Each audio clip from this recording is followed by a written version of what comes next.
ज्यादा काम करो, कम सोचो, बाकी का सब भूल जाओ। ऐसा गौतम बुद्ध ने कई सालों पहले अपने शिष्यों से क्यों कहा था? इसके पीछे का रहस्य क्या है? आज इसी रहस्य को हम गौतम बुद्ध की कहानी के माध्यम से जानेंगे। दोस्तों, ये कहानी एक बुद्धिस्ट साधु की और एक गरीब व्यक्ति की है।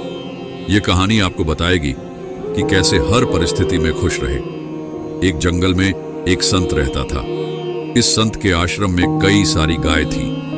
एक दिन संत के पास एक गरीब व्यक्ति आया और व्यक्ति ने संत से कहा कि मेरे पास रहने के लिए कोई जगह नहीं है और कई दिनों से मैं भूखा हूं। आप मुझ पर अपनी कृपा करो और मुझे अपना शिष्य बना लो ताकि मैं आपके साथ आपके आश्रम में रह सकूं। संत ने इस गरीब व्यक्ति की बात मान ली और उसे अपना शिष्य बना लिया। संत ने उसे एक गाय दे दी और कहा कि तुम इस गाय की सेवा करो तथा इससे मिलने वाला दूध केवल तुम्हारा ही होगा। इसके अलावा रोज तुम 2 बार भगवान के नाम का जाप भी किया करो। संत की बात को मानते हुए शिष्य ने गाय की सेवा करनी शुरू कर दी और रोज भगवान का नाम लिया करता था। गाय से मिलने वाला दूध शिष्य खुद ही पी जाता था। आश्रम में रहकर शिष्य काफी खुश था और एक दिन उसने संत का धन्यवाद करते हुए उनसे कहा कि आपकी वजह से ही मेरा जीवन सुखी हो पाया है। संत मुस्कुराकर बोले, यह तो अच्छा है, लेकिन उसके कुछ दिन बाद ही गाय गायब हो गई।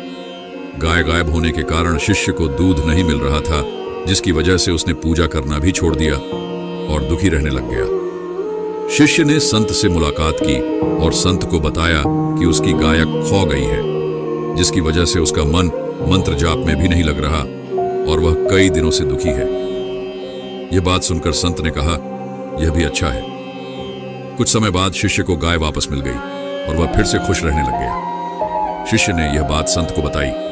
संत ने गाय मिलने की बात सुनकर कहा, यह तो अच्छा है। यह सुनते ही शिष्य हैरान हो गया और उसने संत से कहा, मेरे जीवन की हर परिस्थिति में आप अच्छा है, यही क्यों कहते हैं? संत ने जवाब देते हुए कहा, सुखी और सफल जीवन पाने के लिए सुख हो या दुख, हर समय प्रसन्न रहना चाहिए।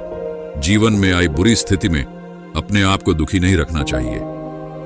जब हम हर समय खुश रहते हैं तब जीवन से दुख का अनुभव खत्म हो जाता है। संत की यह बात सुन शिष्य को समझ आ गया कि जीवन में चाहे कैसी भी परिस्थिति क्यों ना हो, हमें सदैव प्रसन्न ही रहना चाहिए। ऐसा करने से दुख महसूस नहीं होता और खुशी के साथ जीवन कट जाता है।